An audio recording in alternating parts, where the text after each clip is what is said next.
हम करेंगे हर मजलूम की हिमायत। अस्सलाम वालेकुम नाजरीन, मैं हूं हुरैन फातिमा और आप देख रहे हैं हिमायती न्यूज HD चैनल।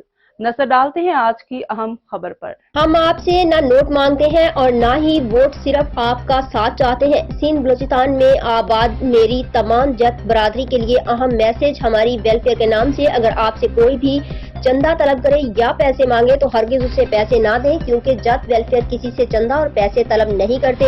अगर कोई बीमार है, लाचार है, बेबस है तो हमसे राबता करें, हम उसकी हर तरीके से मदद करेंगे। हम ना झुकेंगे ना कभी बिकेंगे, क्योंकि हम करेंगे हर मजलूम की हिमायत। अहमदुद्दीन हिमायती की रिपोर्ट। बिस्मिल्लाहिर्रहमानिर्रहीम। अस्सलाम वालेकुम वरहमतुल्लाहि वबरकातुहू। आउं पंहिंजनि तमाम जत बिरादरी जे भाइरनि, पंहिंजनि सॼणनि, पंहिंजनि वारसनि सां मुखातिबु आहियां।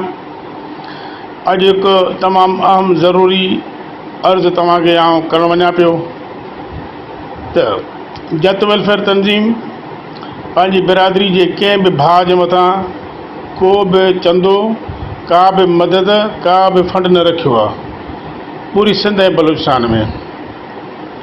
तंहिंजे करे को बि तंज़ीम जो माण्हू पाण खे ज़ाहिर करे या पाण खे जत वेलफेयर तंज़ीम जो कारकुन सॾाए या उहिदेदार सॾाए तव्हां खां पैसनि जी तलब करे त तव्हां बिल्कुलु उन जी मुखालफ़त करियो ऐं असांखे तव्हां ज़रूरु इतलाह कयो।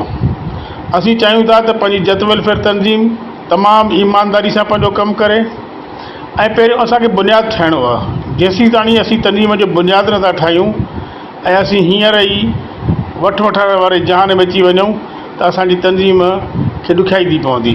तंहिंजे करे असांखे पंहिंजी बिरादरी खे बचाइणो आहे, असांजे तंज़ीम खे बचाइणो आहे, पंहिंजनि भाइरनि खे बचाइणो आहे।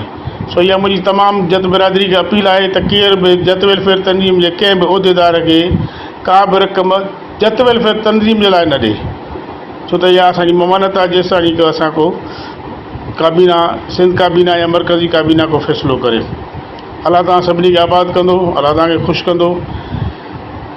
जेको बि भाउ जंहिंखे इलाज जी सहूलियत खपे थी, जंहिंजो को बचो बीमार आहे, पाण बीमार आहे, घर जो को भाती बीमार आहे, त महिरबानी करे असांखे कॉल करे। बगदादी साहब खे करे सदर आहे जत वेलफेयर तंज़ीम जो, आउं आहियां, मीर शाहनवाज़ आहे, अली हसन साहब आहे, डॉक्टर अली हसन साहब आहे। इन्हनि खे तव्हां कॉल कयो, असीं तव्हांजी जेको असांजो हाल हूंदो इंशाअल्लाह तव्हांजी मदद कंदासूं। अलाह तव्हां सभिनी खे आबाद कंदो। जत वेलफेयर तंज़ीम में घणे खां घणा भाइर शामिलु थियो ऐं हीउ मुंहिंजो मैसेज घणे खां घणी जत बिरादरी ताईं पहुचायो। असां सभिनी भाइरनि जी ज़िमेदारी आहे त असां हिक ॿिए जा मददगार थियूं ऐं हिक ॿिए जा साथी बणिजूं, हिक ॿिए जा वारस बणिजूं। असां हिकिड़ी पुठ बणायूं ऐं जत वेलफेयर तंज़ीम असांजी पुठ आहे, असांजो बुनियादु आहे, असांजो प्लेटफॉर्म आहे, असांजी मज़बूती आहे, असांजो आवाज़ु आहे। सदाईं आबाद हूंदो जत बिरादरी ज़िंदाबाद, पाकिस्तान ज़िंदाबाद। मज़ीद खबरों और अपडेट से बाखबर रहने के लिए देखते रहें हिमायती न्यूज HD चैनल।